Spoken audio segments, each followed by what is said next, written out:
તો આજે થોડી પ્રસ્તુતિ લઈને આવ્યા છે. તો પહેલું જે ગીત છે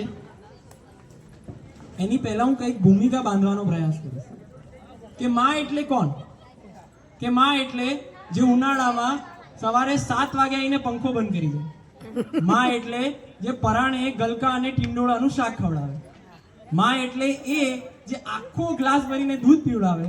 પણ માં એટલે એ પણ જે તમારા દુઃખમાં તમારાથી વધારે રડે. માં એટલે એ પણ જેના ખોળામાં સાચે સાચી નીંદર આવે. એવું કહેવાય કે એક એક દોરો લઈને પોતાની દીકરીનું વ્યક્તિત્વ સીવે. એમાં સુખના, દુઃખના, હર્ષના. ઈશા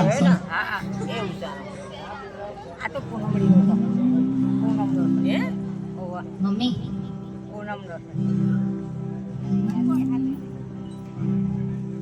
હતો સુતો પારણે પુત્ર નાનો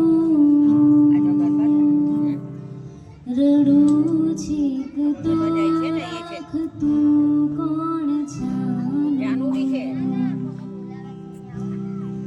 મને દુખી દેખી દુખી કોણ થાતું.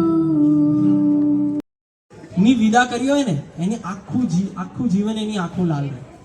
એવું કહેવાય કે દીકરી માટેની જે લાગણી હોય પપ્પાની એ સમજવી હોય તો દીકરીનો જ જન્મ લઈને આવવો પડે, બીજો કોઈ રસ્તો નથી.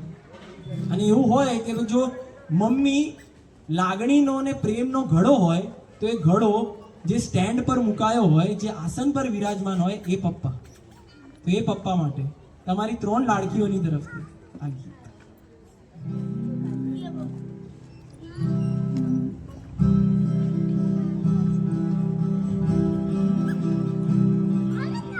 વાલનો દરિયો છે તું તો છલકતો જાય છે. લાગણી ઘેરાય છે ને